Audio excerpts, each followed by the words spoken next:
it's like winning in the lottery, or this Yes. feeling of, oh, wow, when you just discover something that.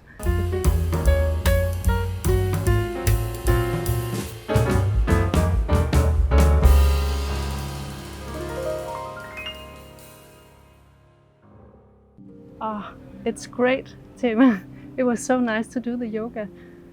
Yeah, And, it was like an amazing session with the sea view and everything. It was amazing. Doing something good for yourself. It's really, yeah, I've been thinking a lot about this with what you're doing to yourself, and if you really love yourself, you know, self-love. Yeah. And what is self-love?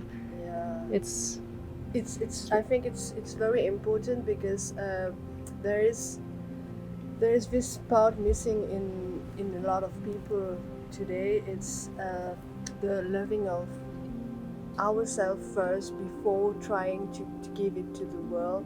It's important for us to work on our self-confidence, about caring for ourselves, having moments where we are in peace with ourselves before trying to go and send this love to someone or to people around us. Yeah, it's really important for you are in this world, so it's important that you can really love yourself as you are, and knowing that you both have strength and flaws, and that both are okay. That you should, of course, be happy and celebrate your strength, but also know that everybody has flaws and nobody is perfect, and you can love yourself even though you're not perfect and even though you have flaws. Yeah, it's important to be comfortable with our flaws, to identify them and live with it. It's okay to feel uncomfortable in certain situations, feel sad. One day when you're waking up, it's normal to just have all your energy low. You just have to go with the flow, let it go, and be comfortable, and let the time pass and repair whatever you're feeling right now. Yes. Be yourself and be proud of it. Yes, exactly. I think it's hard to embrace my own flaws. Yeah, thank you. Thanks. Oh, fantastic. Banana strawberry? Yes. Thank you. You're welcome. Thank you. This is strawberry. Okay. Thank you. Oh, it is paper straw. Yeah. That's good. Are you aware of your flaws or thinking a lot about it? Yes, how are you? For me, it's very important to be comfortable with my flaws, and one of the way that I work with it is like every morning I do some journal. I have like a journal where I take 5 to 10 minutes every morning, and I just like write my feelings, my morning feelings.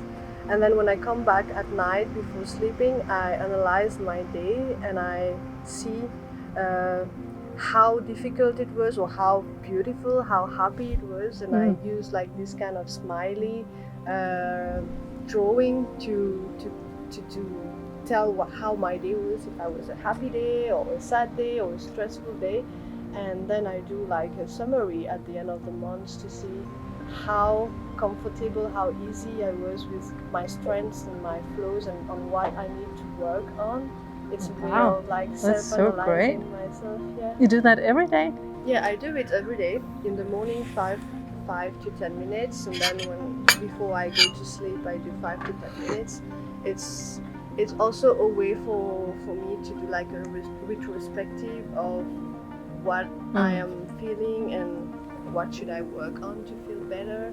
And yes, that's a very good idea. That's very inspiring, and that's a good way to be aware of what's going on all the time, because that's also as I see it, a part of it, that you actually get to know yourself and recognize all the sides of yourself, and then you can also see when you're like developing or moving ahead and making your flaws into strength and so on. So that's a good idea. Yes, and I think mostly women is very emotional in everything that they do, and it's a way for me as a woman to embrace the emotions and feeling that I'm going through every step of my daily life, and to, how to say, to feel comfortable with these flows and live with it, because most of them you can't just change like this, because you need to have these kind of flows also to be yourself. To be human. Yes. To be comfortable with the flaws. But also to remember your strength. Yes. I can really feel like I tend to forget to celebrate my strength because I have so much focus on the flaws and how to develop them into something better that I actually forget to think about all the good things and all the areas where I'm really all my strengths. I think that's where the journaling helped me a lot. Yeah. It's like I also write what was good during my day and what I did good and what I can do better.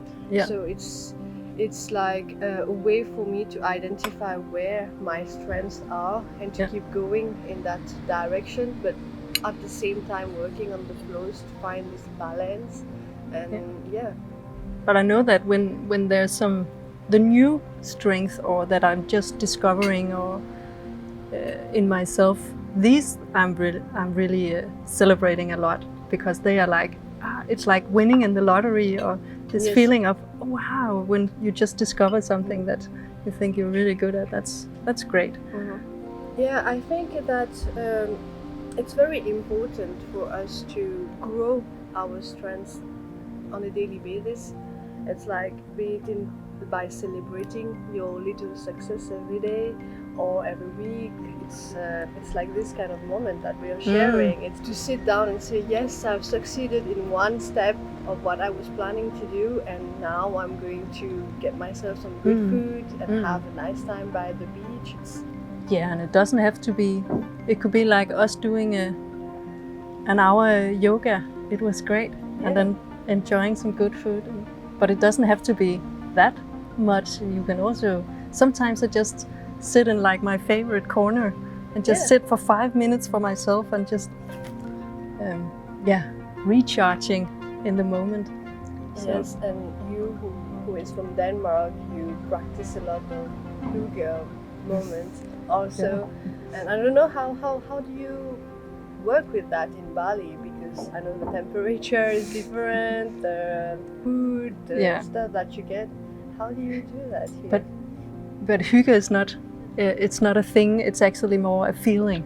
Oh, okay. But you just gather things around you that kind of gets a part of the hygge moment.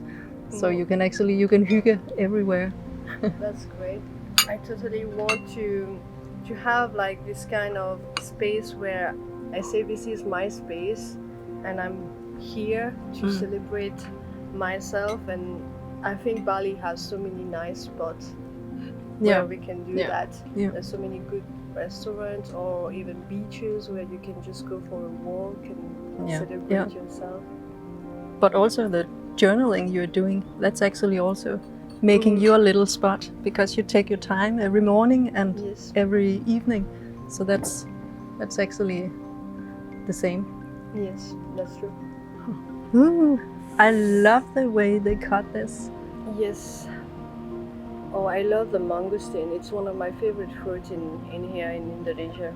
Yeah, and it's did good. you know that the skin can be used for natural dye also? I know, I know. That in some hotels you're not allowed to bring it because it can dye, the furniture red. Oh. So it's oh no, they cut it off.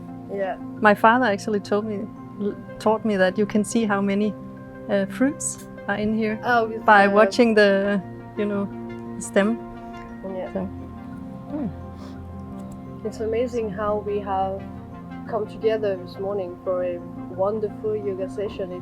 That's what we are talking about. It's like celebrating these kind of moments. Let's do that. Thanks. We'll do that some more. Yes. Next week.